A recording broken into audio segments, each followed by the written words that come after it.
On Earth podcast with your host, Jake Weaver. Engineered by Cedric Swan.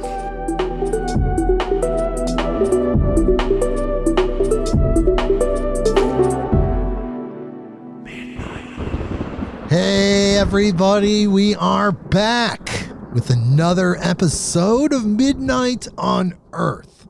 I'm your host, Jake Weaver, and we're here to bring you more knowledge, more light, and more love. Well, we have a lecture episode this week, and this time it is a brand new lecturer that I recently discovered that I'm very attracted to and fond of.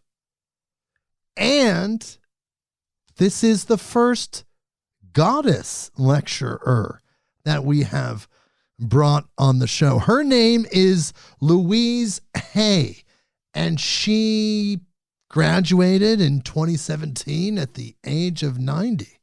And she had a career teaching people and inspiring people and so many good things. And as usual with the lecture episodes, we do have a guest. Last time we had 2 guest co-hosts. Today we have 1 guest co-host, the same fantastic co-host that we have every time on our lecture episodes, our Tribune episodes, Beyond the News. She's here right now. Hello, Brynn Anderson of Vital Force Herbs. Hello, Jake Weaver of Midnight on Earth. How's it going? Going well. I found somebody new. I'm super excited. It's kind of like when we found Jim Rohn, and that turned out really good. Louise Hay, founder of Hay House Publishing, this incredible lady. She's going to be with us on the show today. I'm super excited. She's new to me. Yeah, I'm familiar with Louise Hay. I realize I do have a book by her and several books that were published by Hay House. So I'm excited to hear what she has to say because I never have listened to a lecture by her. Yes, and she seems to be a legend. We're going to learn about her. And it seems like she herself wanted to be on the show. Maybe word's getting out on the other side that you can be on the Midnight on Earth podcast if you're a human that graduated. Because if you're here on this third dimensional plane, I should be able to find you and attract you to have an interview with you. So if you've graduated, we don't have the spirit phone or the soul phone yet. So you have to come on in lecture form. I feel like word's getting out on the other side because I felt a strange energy as if Louise Hay herself wants to be on the show. And through some strange means, I found her. I found her totally randomly. And I was like, wow. And she wants to be on the show. I have a feeling. I have a strange feeling. And we're going to listen to this lecture very soon. But first, I need you to do something for me. Go to patreon.com/midnightonearth. We have a Patreon page. Check it out. You know how podcast culture works. We are supported by Patreon, we being the podcasters, bringing you this inspiring, incredible, entertaining content. If you go to that page, patreon.com/midnightonearth, you will see the different tiers of support. Pick a tier that suits your lifestyle, that you're okay with in order to help this podcast directly. When you do pick a tier, if you sign up on Patreon and become a patron, You're directly supporting this podcast. You're helping this information to get out there more. You're affecting your other human family members in a very positive way. So if you can do it, if you want to help me, go to patreon.com/midnightonearth. Check out the tiers. Check out the videos. And because you're on your computer, go to Instagram and follow me there at midnight_on_earth. That is the address. Follow us there. Check out our posts. Apple Podcasts, Google Podcasts, Spotify, Stitcher. All of these places you can go and find the Midnight on Earth podcast and click the button that connects us. So you know when these episodes drop immediately. You get a notification to your device. And most importantly, tell a friend, tell someone that you know that loves these type of podcasts. You know them, you know me.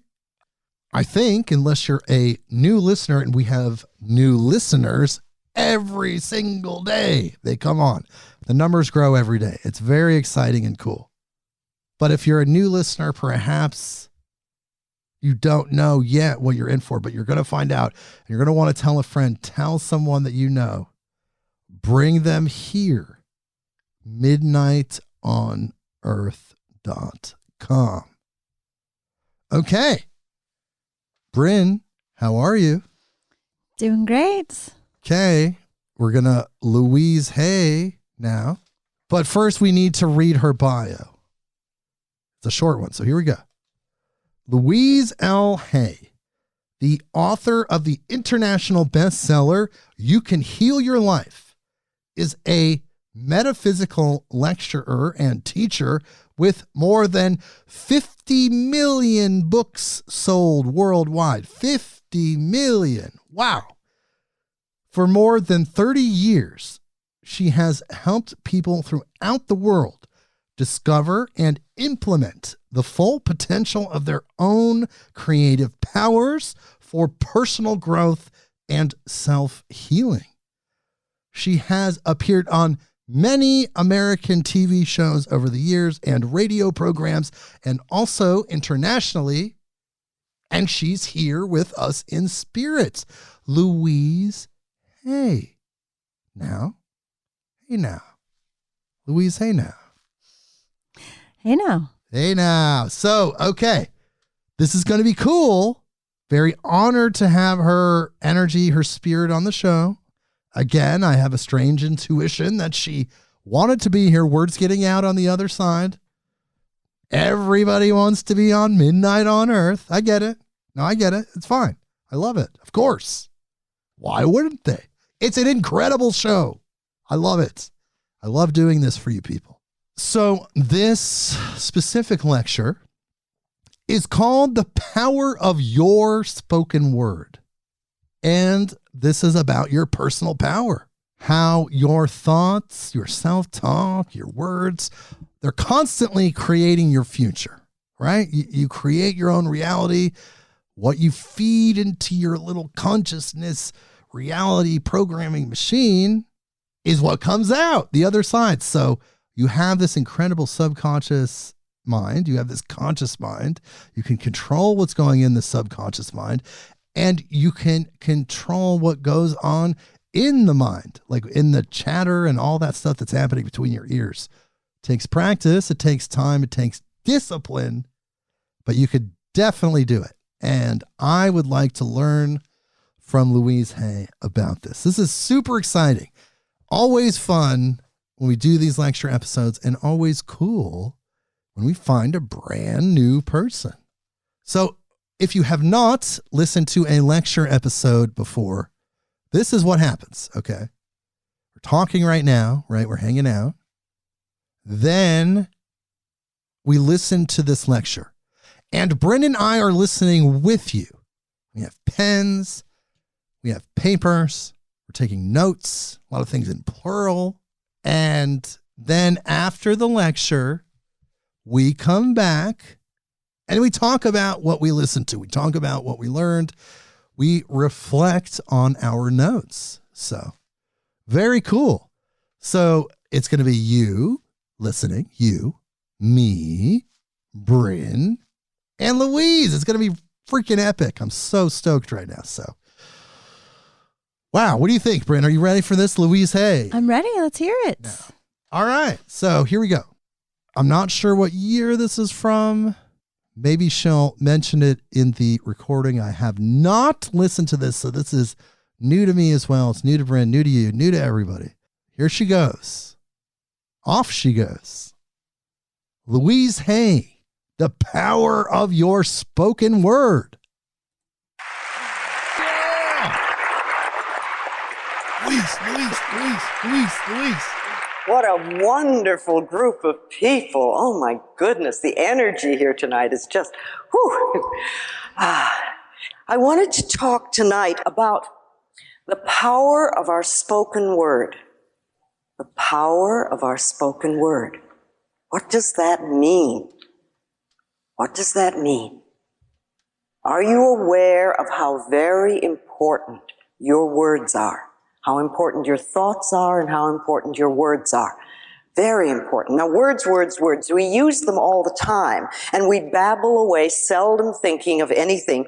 We don't even know what we're saying half the time, or how we're saying things. And we pay little attention to the selection of our words. You know, as children, we were taught grammar. We were taught to select words according to the rules of grammar. However, I always found that the rules of grammar continuously changed. And what was improper at one time is proper at another time, or vice versa. And sometimes what is slang at one time becomes common usage later on. But what grammar does not take into consideration is the meaning of the word and how it affects our lives. How do the words affect our lives? See, I was never taught at school that my choice of words would have anything to do with what I would experience in life. See, nobody taught me that my thoughts were creative, that my thoughts could literally shape my life. Nobody taught me that what I gave out would return to me, whatever I was giving to other people. See, the golden rule, remember, was never meant to cause guilt. It was to show us a very basic law of life. What you give out comes back to you. Nobody ever taught me that I was worth loving. Nobody ever taught me that I deserved good. And nobody taught me that life was here to support me. Now, as a child, I remember we would often call each other cruel and hurtful names and try to belittle each other. But why wouldn't we? Look at where we learned them. Look where we learned such behavior. Many of us were told repeatedly by our parents that we were stupid and dumb and ugly, a nuisance, not good enough. Sometimes we were told they wished that we had never been born, etc. And we cringed when we heard these words, but we didn't realize how deep-seated that pain would become. Nor did we realize that we were good children, and being good children, we too would pick up the same habit of calling ourselves the same things and treating ourselves in the same way. Too often we have accepted early messages of don't exist, or conditional don't exist. Sometimes like, eat your spinach, clean your room, or make your bed, and then we'll love you. And you get the idea that you're acceptable if you do certain things. But that acceptance is always according to something else, and it has nothing to do with deep inner self-worth. You get the idea that you can exist only if you do these things, and you don't have permission to exist otherwise. These early messages contribute to what I call self-talk, the way we talk to ourselves. And the way we talk to ourselves is really important because it becomes the basis of our spoken word. It sets up the mental atmosphere that we operate in and that attracts to us experiences. If we belittle ourselves, life is going to mean very little to us. And if we love and appreciate ourselves, then life can be a wonderful, wonderful present. It's really up to us. If our life is unhappy or we're unfulfilled, it's very easy to just blame our parents or them, the famous them, and say it's all their fault. But if we do that, we stay stuck in our problems. These words will not bring us freedom. If we do that, how are we going to find our power? Remember, our power is in our words. Our power comes from taking responsibility for our lives.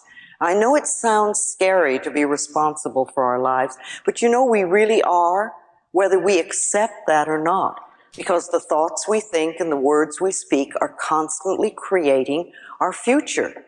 Our beliefs shape our life. So we need to take responsibility for our lives in the here and now. And if you really want to be responsible for your life, then you've got to be responsible for your mouth.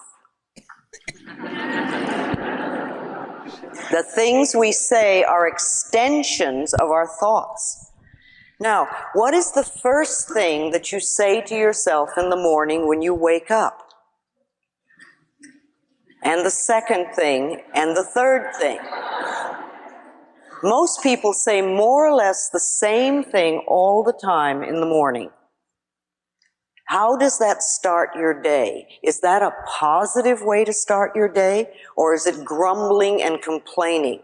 Because if you grumble and complain and moan, then that's the sort of day you're going to have. You're setting yourself up for it. What's the last thought you think at night before you go to bed?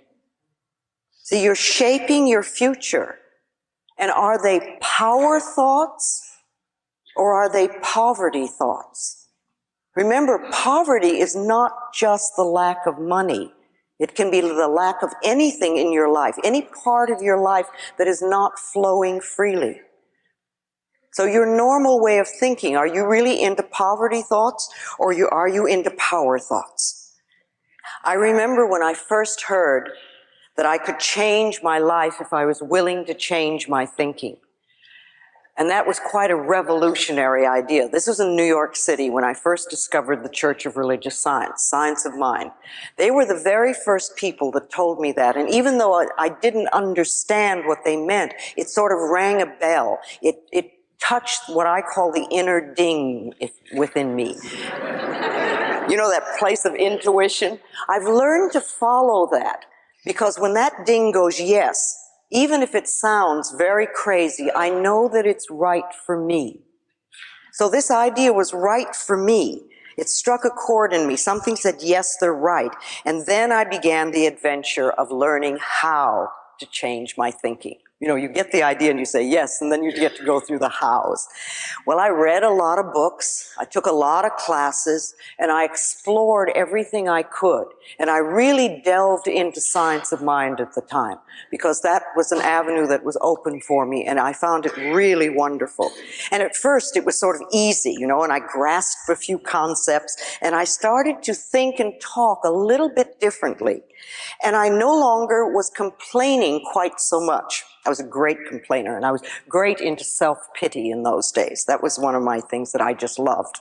I didn't know that all it was doing was creating more experiences for me to pity myself over. But then I didn't know in those days. Remember, no matter where you are in life, no matter what you've contributed to creating, no matter what's happening, you're always doing the best you can with the understanding and awareness and knowledge that you have. And when you know more, you'll do it differently. So never, ever, please berate yourself for where you were, or even where you are. You know, say to yourself, you're doing the best you can. But, you know, we're in a pickle now, and we want to get out of it. So let's find out what's the best way to do it. Because if all you do is tell yourself that you're stupid, then you stay stuck. You need loving support if you want to make changes. I started to watch some of what I said. And I became aware of my self-criticism, and I tried to stop it. And I began to babble affirmations without quite knowing what they meant.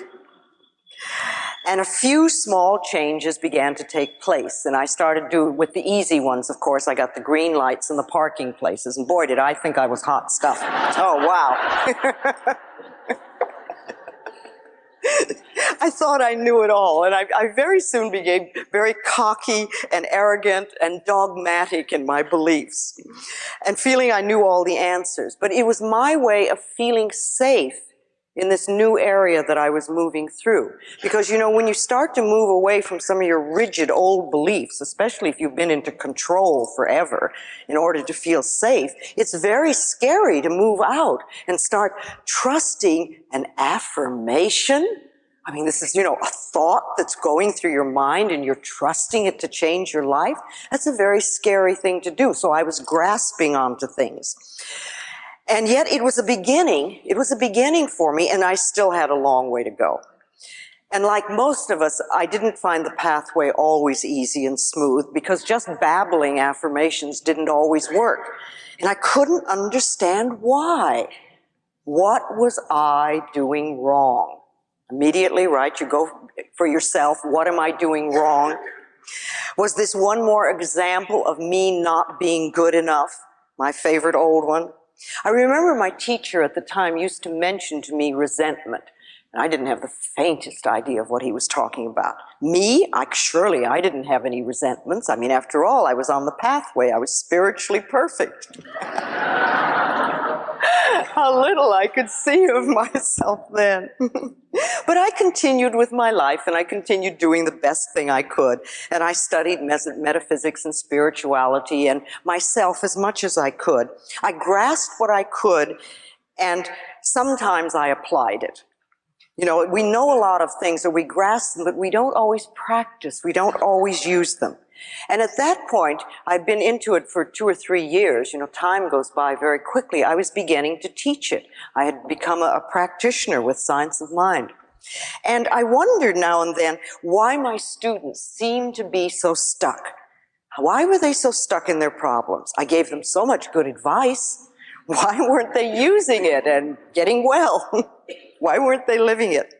It never dawned on me that I was talking the truth more than I was living it. It was sort of like being a parent that tells you what to do and then does exactly the opposite or doesn't practice what they're talking about. And then one day, seemingly out of the blue, I was diagnosed, that's a very scary word we hear so much of these days, I was diagnosed with cancer. And I knew too much by then to hide from myself any longer. I knew that cancer was a disease of resentment that literally is held for a very long time till it eats away at the body. You see, when we stuff things down inside of us, it has to go somewhere. And if we spend a lifetime of stuffing things down, it's going to manifest at some point somewhere. And of course, I became very aware then what the resentment within me could be about. I had been a very badly physically and sexually abused child.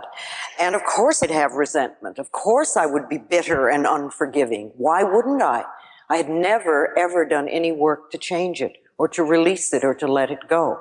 When I left home, it was all I could do to just no longer think of that stuff and try to put it behind me. And when I found my spiritual pathway, I covered my feelings up or whatever was down there.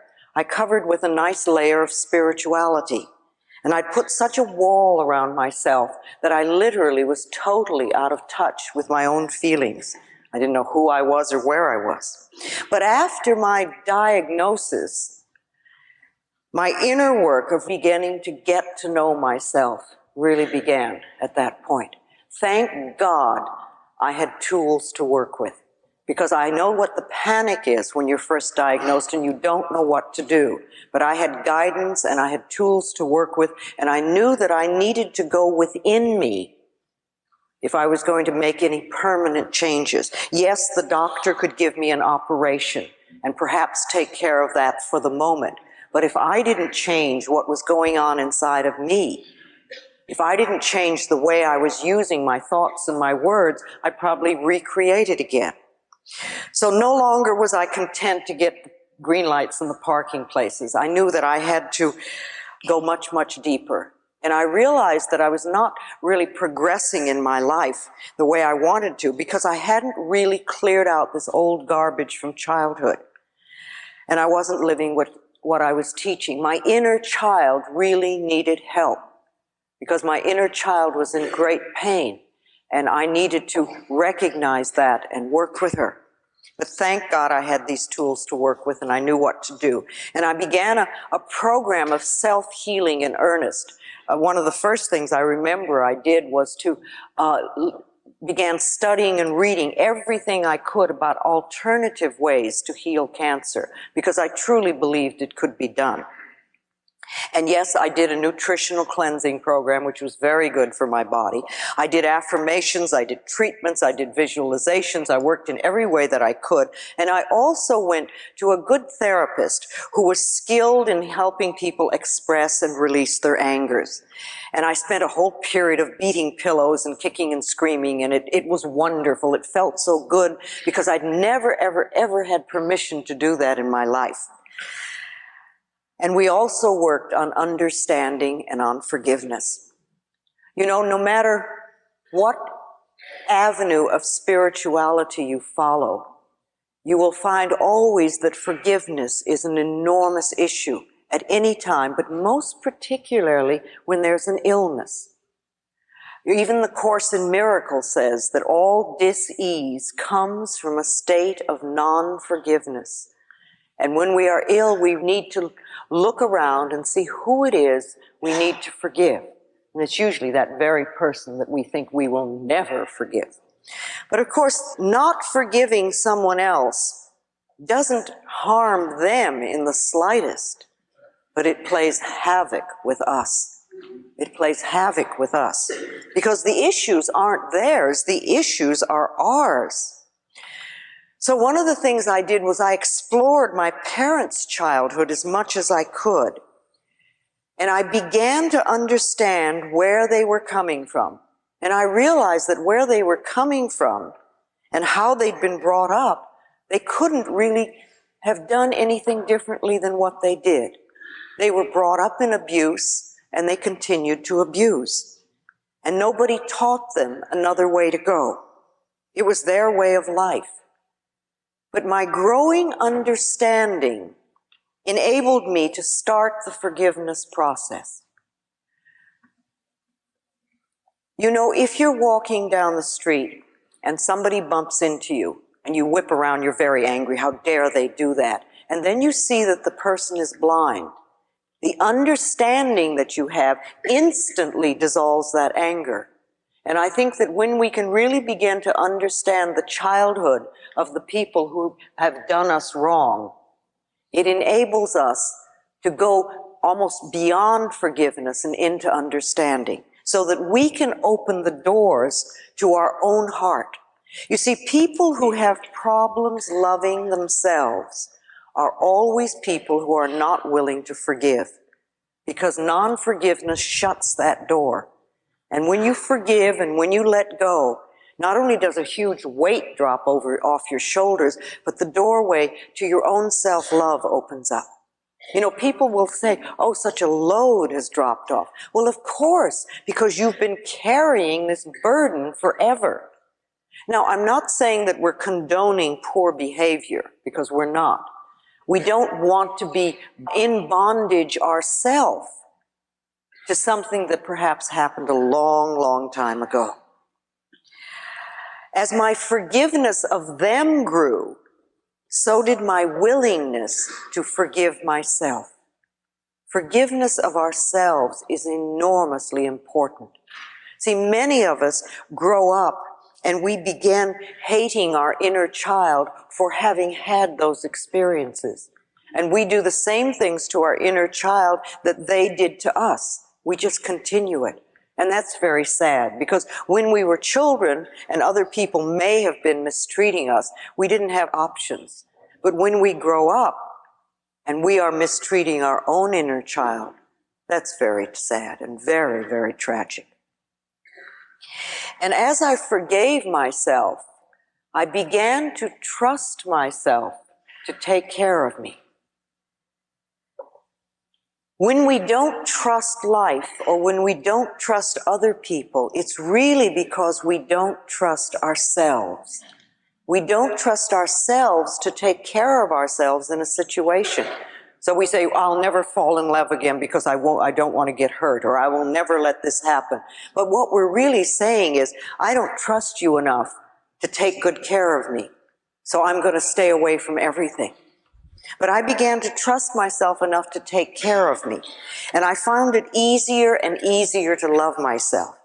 And my body was healing, and most of all, my heart was healing. Most of all, my heart was healing.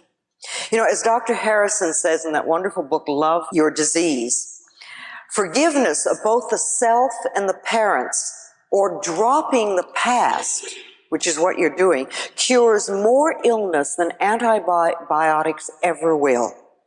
And he also says it takes a lot to stop children from loving their parents, but when they do, it takes even more for them to forgive. And therapy usually revolves around the willingness to forgive. When we won't forgive, when we won't let go, what we're really doing is binding ourselves to the past. And when you're stuck in the past, you cannot live in present time.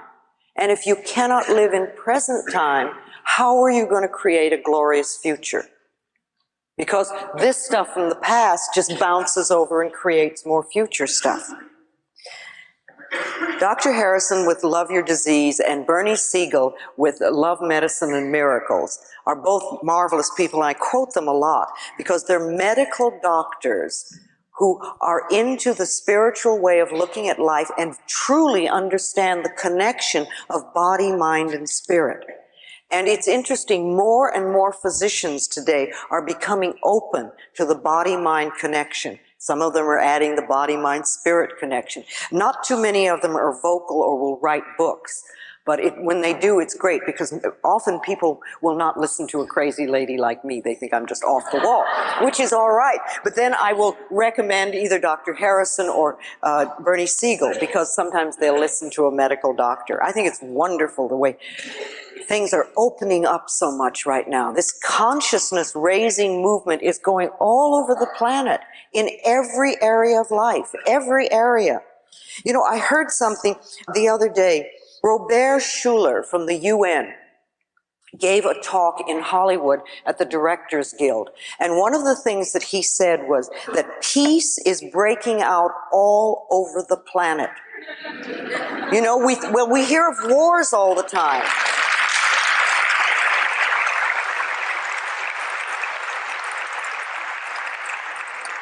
He said, peace is breaking out all over the planet. There are pockets of peace, and we are seeing more signs of peace all over than they ever have before. This is the head of the UN. And he also said that the human species needs to believe that peace is possible so that we can have it.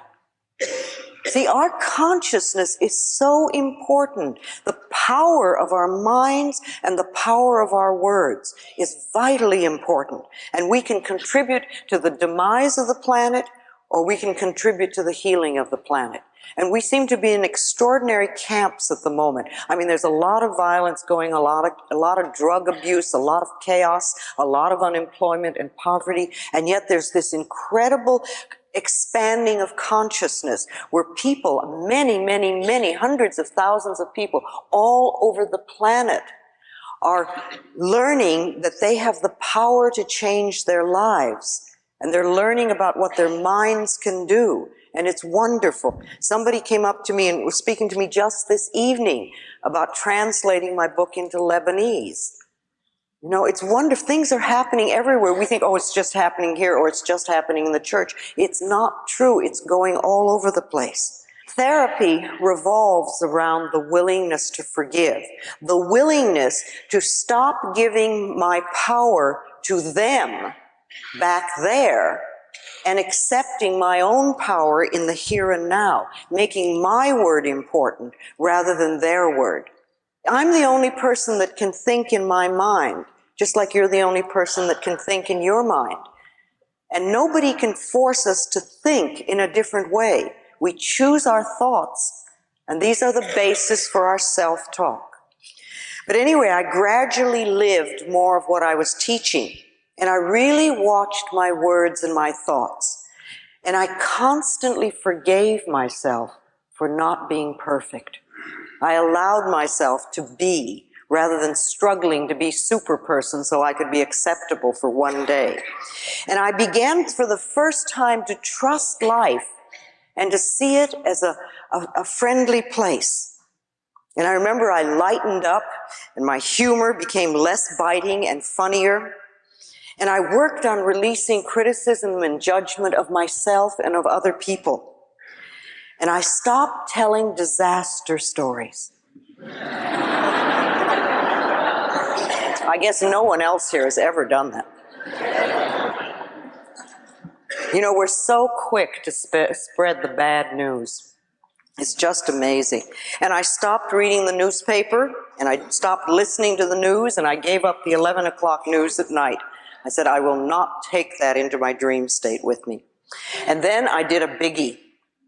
I decided to stop gossiping.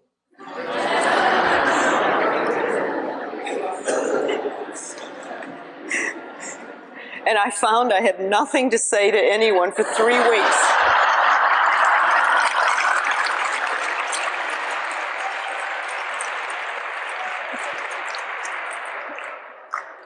Until I learned there were other ways of talking. It wasn't an easy habit to break. But if I would be gossiping about other people, then people would be gossiping about me, wouldn't they? Remember, what we give out, we get back. Now, I also discovered mirror work, and I did daily sessions in front of the mirror. And the most difficult, of course, was to say to myself, I love you, I really love you. It took a lot of tears and a lot of breathing to get through that one. But when I did, it was like a jump had taken place. But most of all, I was really consistent with what I did. I practiced all my waking hours. You know, there are many, many people who will say a prayer in the morning or do an affirmation or treatment or meditate, and then they leave the house and jump in the car and start screaming at people. 5 or 10 minutes or 20 minutes in the morning is wonderful, and you get better results if you can be consistent all day long. I thanked myself before I went to sleep. I thanked myself for what I had done during the day and knowing that I had done the best I could. And I affirmed that the healing process was taking place in my body while I slept, and that I'd awaken in the morning bright and refreshed and feeling good. And in the morning I'd awaken and I'd thank everything I could think of, including myself and my body. And I'd know and affirm that this day would be a joy and a delight, and that I was willing to learn and to grow and to change. And I learned also that I could make changes without seeing myself as a bad person. See, too many of us, we have to be wrong or bad in order to make a change. That's why we criticize ourselves so much. We think it's going to make a change, but it doesn't. When we can come from loving acceptance, then the changes come much easier. And we make a change because we want to improve the quality of our life, not because we're a bad person who has to be better. And it's a different way of looking at it. And when the doctor said I no longer had cancer in my body, I knew I'd made deep internal changes. Now, I did not have an operation, I did not have chemo, and I did not have radiation. I don't tell other people to do that because I know very well that God works through the medical profession also, and sometimes an operation is a necessary thing to have while we change our consciousness. But I decided to use the tools that I knew and to really go for it. And I was pleased with the remission, but I wasn't surprised. You know, as Dr. Bernie Siegel says in Love, Medicine, and Miracles, when people change, the new personality often does not need the old disease. The new personality does not need the old disease. And a bonus that I hadn't expected was that I got to look younger. And I thought, oh, isn't that fun? And the clients I now attracted were almost all people who were willing to work on themselves. They made enormous progress, and without me really saying anything, they could sense and feel that I was living what I was teaching. So it was easier for them to accept the ideas I was teaching and work with them. And of course they got positive results. You can't do inner work on yourself without improving the quality of our life. And that's what it's all about, really. We improve the quality of our life. We make peace with ourselves on an inner level, and we learn to love and accept who we are. And then life seems to flow much, much nicer. So what did this experience teach me personally? That I really had the power to change my life if I was willing to change my thinking. And as I worked with people, I really began to listen to what they said. I really began to hear the words, not just get the general drift. And after 10 minutes with a new client, I could tell exactly why they had a problem. Because I could hear the words they were speaking, I could see how they were talking, and I knew that was contributing to their problem. And if they were talking and thinking that way, what was their self-talk like? It must be more and more of the same negative programming, poverty thinking, as I call it. And I really understood the saying that the subconscious mind has no sense of humor. This is important for us to know, because you cannot make a joke about yourself and just think, oh, well, it doesn't mean anything. If it's a put-down joke, your subconscious mind accepts it as true. Your subconscious mind, or the universe, however you want to call it, accepts everything you say as truth for you. And it creates according to your beliefs. It's like God always says yes.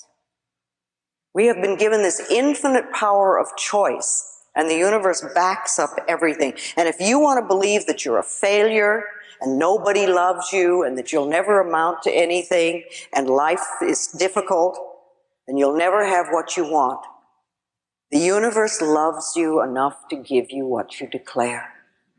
You have unlimited choice, and if you choose these poverty concepts and beliefs, then it's assumed that that's what you want, and that's what you'll get.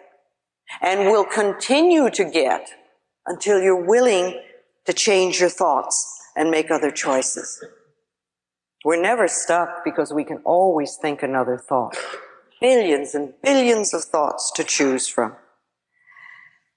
I remember when I used to work with clients privately, I would hear them arguing so much for their limitations. They would always want me to know that they were stuck because of this or this or this or whatever. But you know, if we believe that we're stuck, if we accept that we're stuck, then we are stuck. We get to be stuck because our belief is being fulfilled.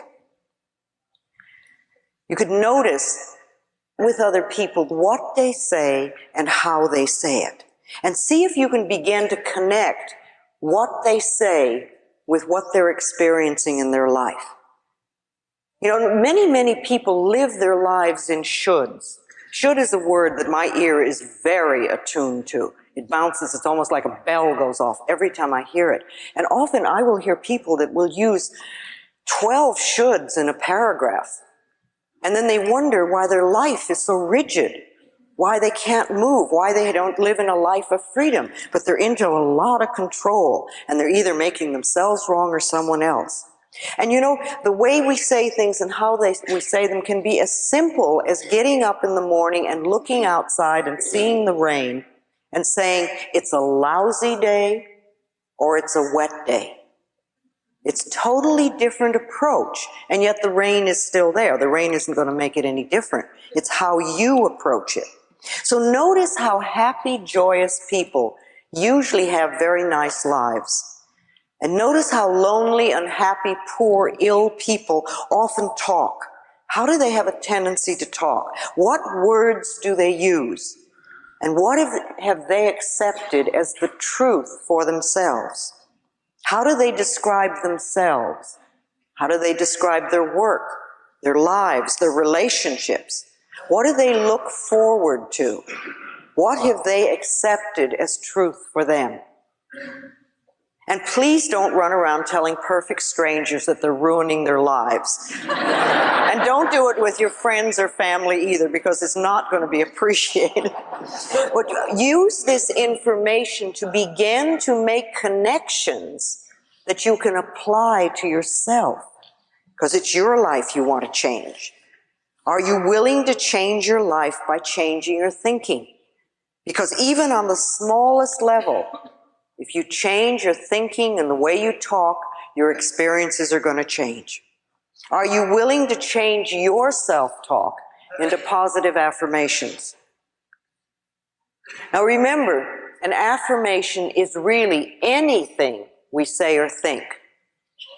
A lot of what we normally say and think is quite negative, and it doesn't create good experiences for ourselves. We have to retrain our thinking and speaking into positive patterns if we're going to get good results.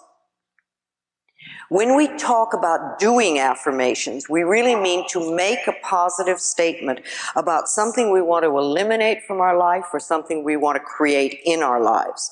And too often we say things like, I don't want this in my life anymore. But that doesn't give us a clear picture. We don't state clearly what we do want.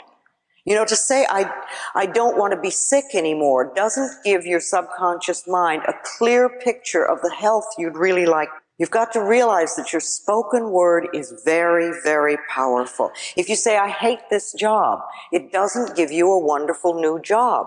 Even if you get a new job, you'll probably hate it soon, because that's what you're saying about it. So you need to clearly declare your desires in a very positive way. Think for a moment, what is it you really want right now? What is it you want today in your life?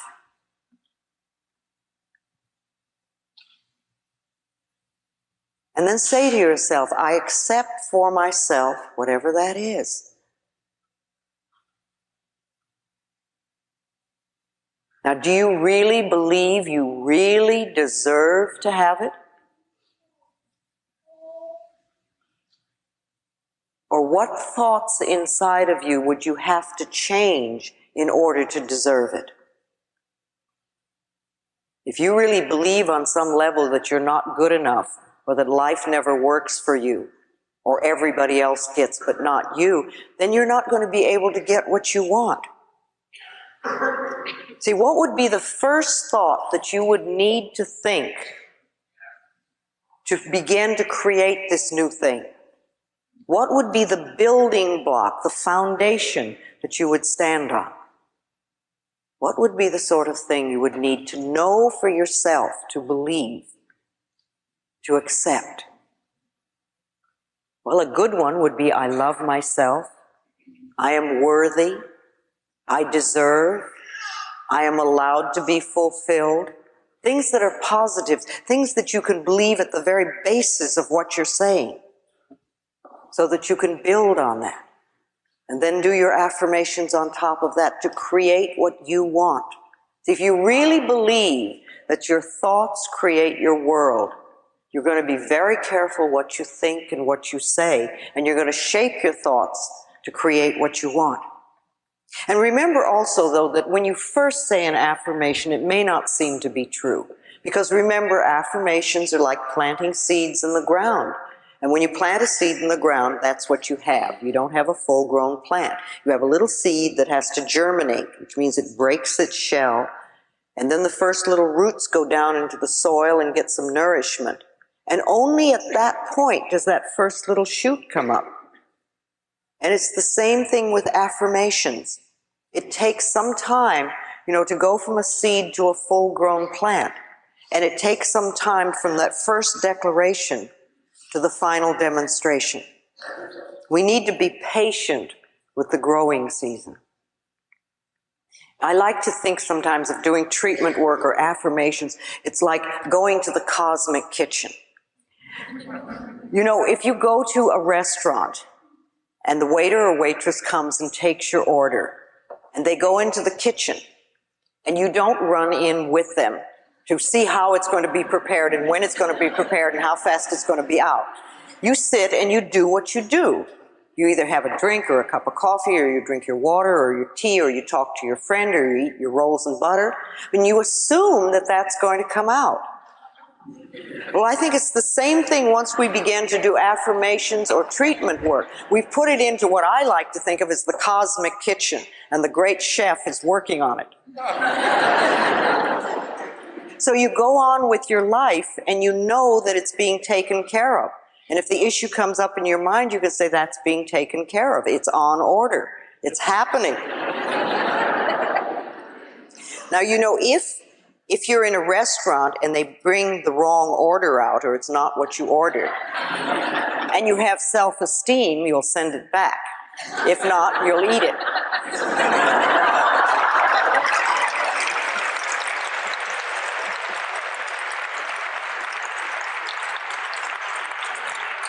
You also have a right to do that with the cosmic kitchen. If you don't get exactly what you wanted, then say, no, that's not quite it. This is what I want. But perhaps you weren't clear in your ordering. What if you've been on the pathway and doing the work for some time? Does that mean you have nothing else to learn? Are you really going to sit on your laurels and just rest? Or do you realize that this inner work is a lifetime occupation, and that once you start it, you really never stop? Or you can hit plateaus and you can take vacations, but basically it's a lifetime work. So you want to look at your life, really. Check it out. What works and what doesn't work? You know, are all departments in your life the way you want them? Are you healthy? Are you happy? Are you prosperous? Are you creatively fulfilled? Do you feel safe? Do you feel secure? What areas do you need to work on? Is there more work to do? How do you need to change your thinking in certain areas? See, are you really aware of what you're currently saying and how you're saying it? A lot of us aren't too aware of that. And I find an exercise that works very well is to put a tape recorder by your telephone. And every time you make a call or every time you get a call, you push that record button. And after the tape is full on both sides, then you sit down and listen to it. And you will get a great idea. It will be very clear to you of what you say and how you're saying it. You know, it's said that we only use 10% of our brain. Well, I think we really use even less of our spiritual powers. The potential within us is enormous, and we scarcely tap it. I think we really are all healers. I think this is something that we have within us, but we have to know it. We have to know it. So how are you using your spiritual powers? Are you using them for your benefit? Are you choosing your thoughts and your words with care and precision? Do you meditate? See, meditate to me is being quiet long enough to go within to hear the wisdom that's within you. I don't have answers for you. I can give some guidelines. But in each and every one of you is all the wisdom and all the answers to all the questions you'll ever ask. But you've got to trust yourself enough and quiet down enough to go inside. My form of meditation is to sit down and close my eyes and say, what is it I need to know? And then just sit there and see what comes up. Because I know whatever I need to know is going to be revealed to me. Do you visualize the things that you want? If you want something, do you see it clearly in your mind? Do you visualize world peace? Do you make declarations? Do you do affirmations? Do you do treatment work to create for yourself what you want? Or do you just hope it'll happen? See, hoping really means that we don't believe it's going to happen at all. See, only you can clear out your own pain. Nobody can do that for you but yourself. There's so much more to our life. There's so much more to your life than perhaps you're accepting or that you're aware of. We are powerful human beings. We are very powerful, and we need to accept our own power. As we enlarge our awareness, as we begin to understand more, we also expand our horizons, and our whole world opens up. We're at a point in time where we need to have a much more cosmic view of life. You can let your world become all that it can be.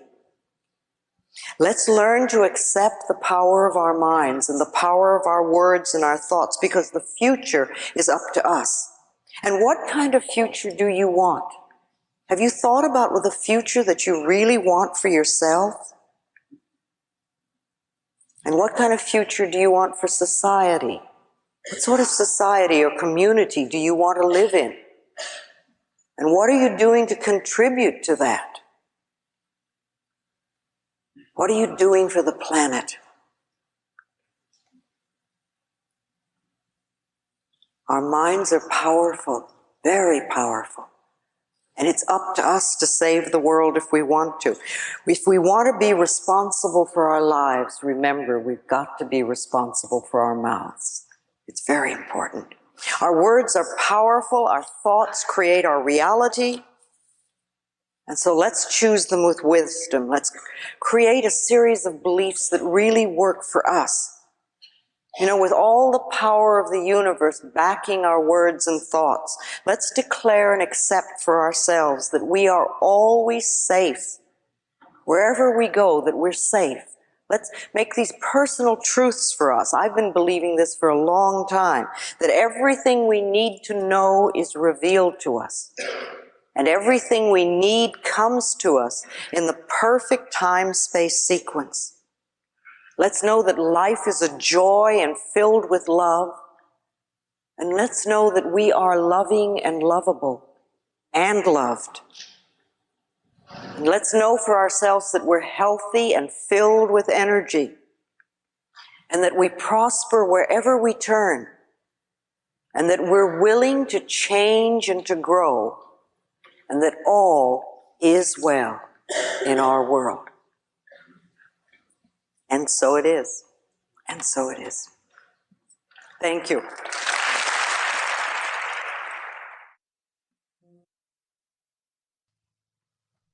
Wow. Louise Hay. That was, whoa, wow. She was absolutely powerful, potent, amazing, rapid fire. But it went really fast. So I was thinking, let's listen to this 10-minute interview that was conducted with Louise Hay. Let's get to know her a little bit more. Let's see what she says in this very brief 11-minute interview. Let's see what she says as we continue on. And unfortunately, I do not know who the interviewer is, but hopefully she reveals herself at some point. Here we go. Well, welcome. It is such a pleasure and honor to be interviewing you. Thank you. So you say that if we change our thinking, we can change our lives. Oh, we do. We do, constantly, all the time. You think a negative thought, you're going to go on a downward spiral. You think a positive thought, you'll attract wonderful things to you. Absolutely. Well, so can you share with us a little bit more about your beliefs and ideas and thoughts about ourselves and the cause of our physical and emotional problems? Well, I have come to realize it boils down to choosing the thoughts you think and choosing the foods you eat. And when you can be wise in both areas, you have perfect health. Because the body knows how to take care of itself, but not if you give it a lot of junk. And not if you give yourself a lot of junk thoughts.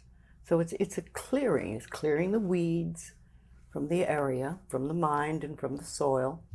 And well, I couldn't agree with you more. I've been following your work for years and years, and so. But for those people that have tried to change their thinking but seem to be stuck, and can you give them some advice to help them to be more positive or to get through? Well, those I don't places? think that they've been trying and they're stuck.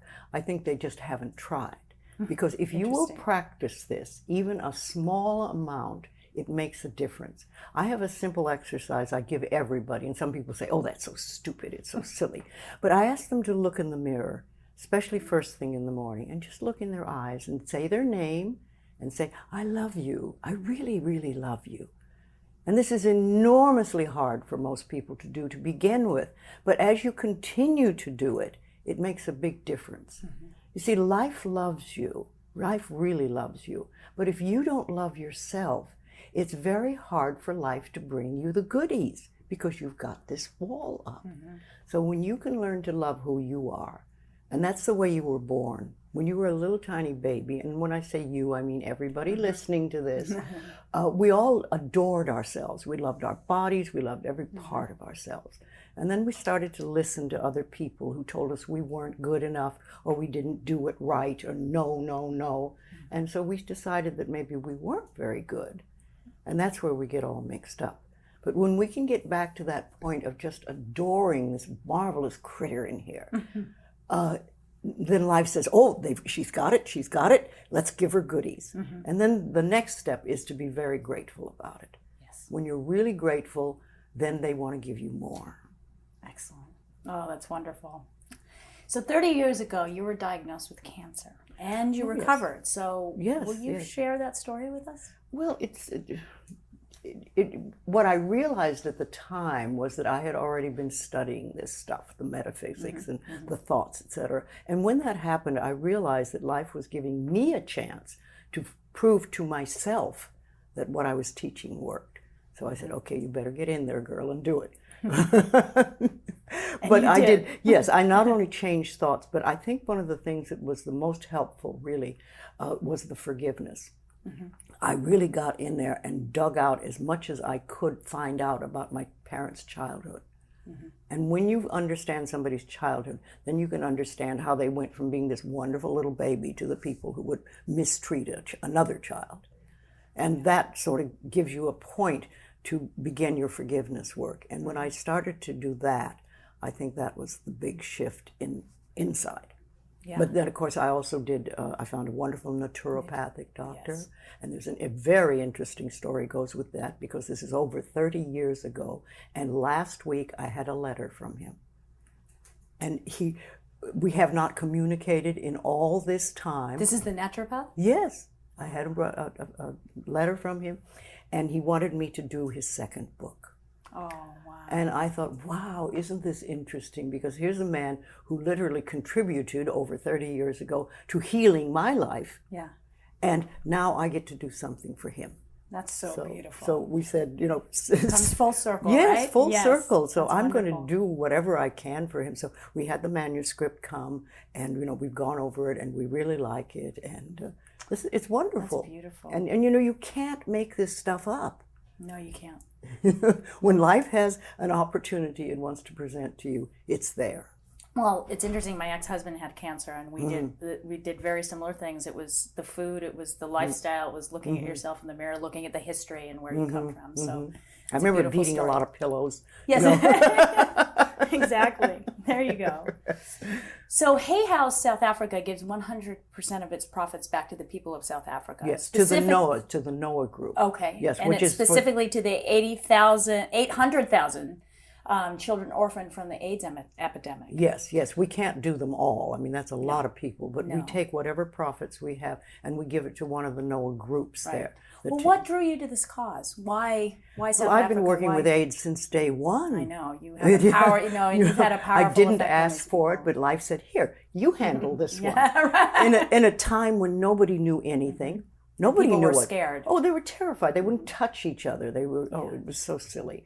I wouldn't get into that. But I knew I would never get it. I knew that, and I just treated people as people.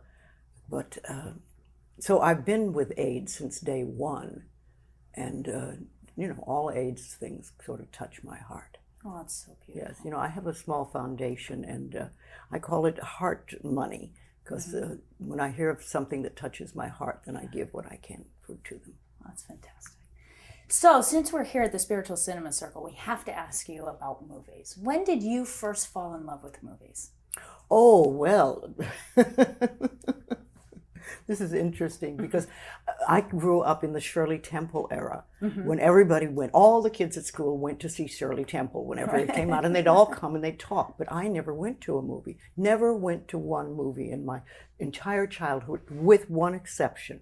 I had a very bad toothache one day, and it must have been really bad for them to take me to a dentist and spend money. And they pulled my tooth, and I was so frightened that I fainted. And I remember waking up and I was having my face slapped by my stepfather, not the dentist.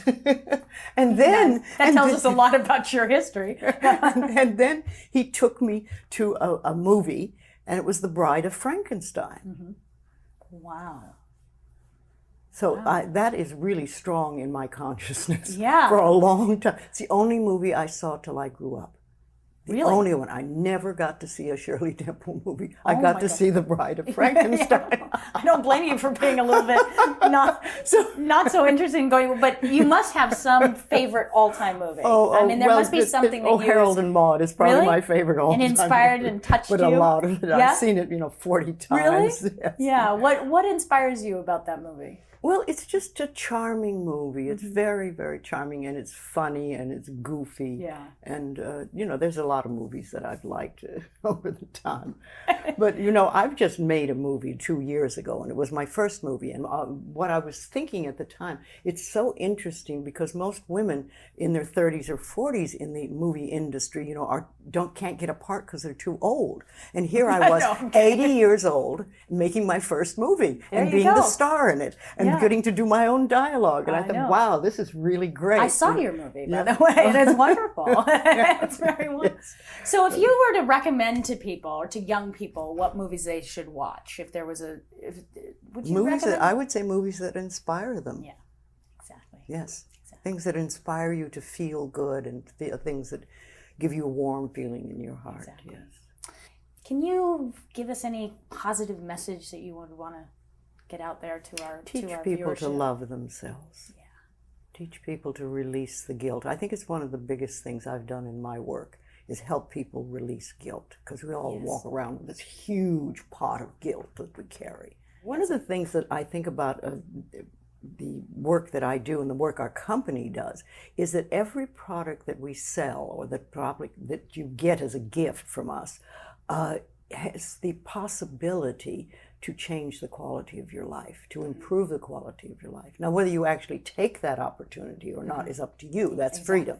But you have everything we give out can help people really improve the quality of their lives. And that feels good. Well, thank you for that. You're welcome. You've inspired a lot of people to change their lives and to love themselves.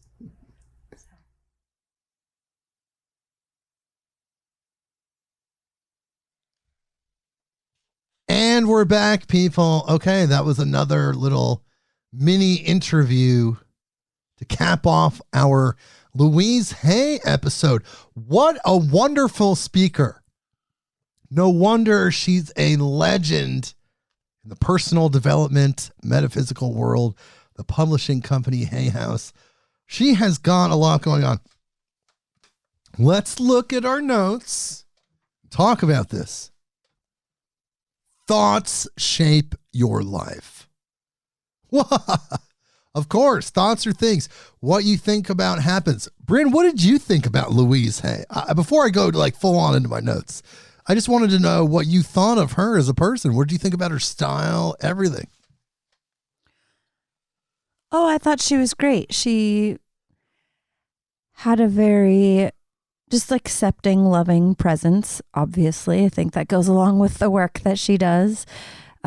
She reminded me of a lot of the classics that we enjoy, such as James Allen and Genevieve Barron. She had those universal truths that she worked to find along the way. I appreciated how she was very clear about her illness and how it gave her, I liked what she said about how her illness gave her a chance to practice the things that she learned and find out if she had really learned what she had been studying and teaching to other people.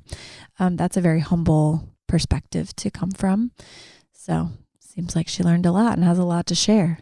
Yeah, and you have some notes, but I want to talk about mine. Let's go back to my notes. Do it. Life is here to support you. Yes, everything about this living third dimensional experience is designed to support you. Think about that. Everything, God, the universe, love, it's all there to help you specifically get from point A to point B and actually go from point A to point B to point C or even higher, wherever you're going to end up. That's what life is there for, to support your growth, because life is for expansion and fuller expression, never for retraction. So it's always moving forward. It's always becoming something more than it was before. Wow. And you can get there easier if you are specific and say what it is you want and what it is you would like to achieve in a positive manner.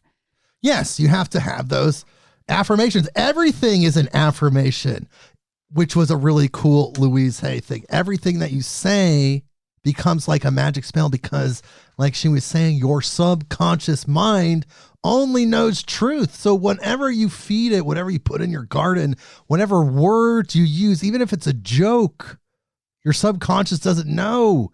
So you insult yourself. You have this negative self-talk. Your conscious self, you think it's funny. Your subconscious doesn't know. And it thinks it's a moron or whatever you shame yourself with in the moment. Even if you think it's funny, you don't have to go there. These words have power. It's a frequency. It's an energy. And I'm not sure what era or year that lecture was from, but she was talking about how consciousness is raising. People are aware of it. It's a movement. It's happening.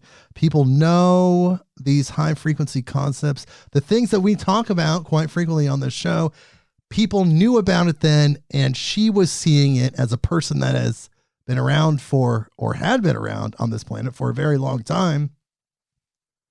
She was seeing it as a blossoming, as something new that was not there as powerfully as previously in her life, at least as she noticed. And let's see, you have the power to change your life if you're willing to change your thinking. Think about that one for a second. You change your thinking and you change your results. Think about that. Seriously, you change how you perceive things. You change with your true self. You change that program. You change that perspective that you may have had before that was damaged or damaging. You become something else. Yeah, that was a really cool perspective, and talking about how when you change, then your new personality doesn't need the old thing anymore. And, then you grow into this new person and attract new things.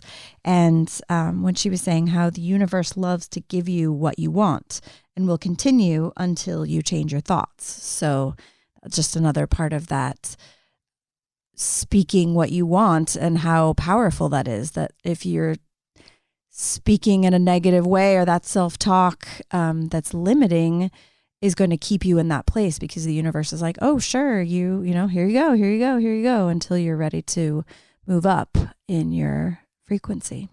Yes, and an affirmation, again, is anything you say or think.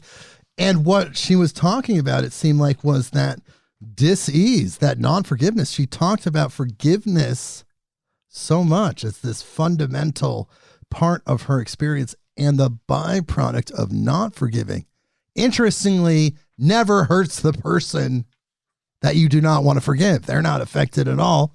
In fact, you're the one, the non-forgiver, of course, is the one that's holding the energy, the resentment.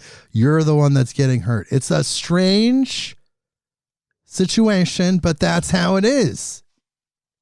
So by forgiving and you let go, you're healing yourself. The damage continues when you're not letting it go. Very, very powerful stuff. You have some more notes, Brynn. Tell me more. Well, on that same vein, I thought it was really important when she said that non-forgiveness is binding yourself to the past, and that you're not able to anchor yourself in the present and move forward into the future if you have bound yourself to the past. That's really simple and really huge at the same time. Right. Yes. The past is holding the present in the past, so it can't go in the future. The present wants to move into the future, but if it has the past in the mix, it's just like a weight holding down that development. Yeah, totally saw that one. I liked her sense of humor too.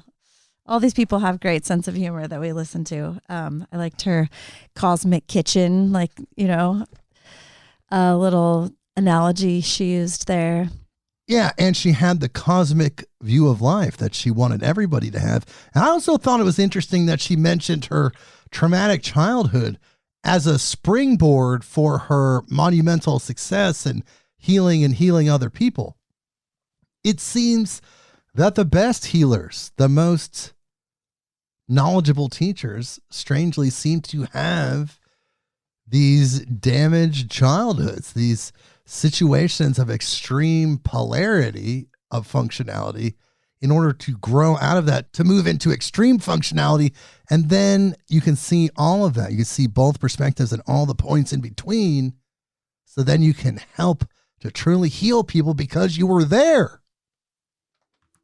Right. We talk about that in herbalism and like astroherbalism about that being like the Chiron point, the sacred wound that you find that then you're able to springboard from and heal and move into yourself as the healer and as growing into your next phase of life in order to help others and find your service.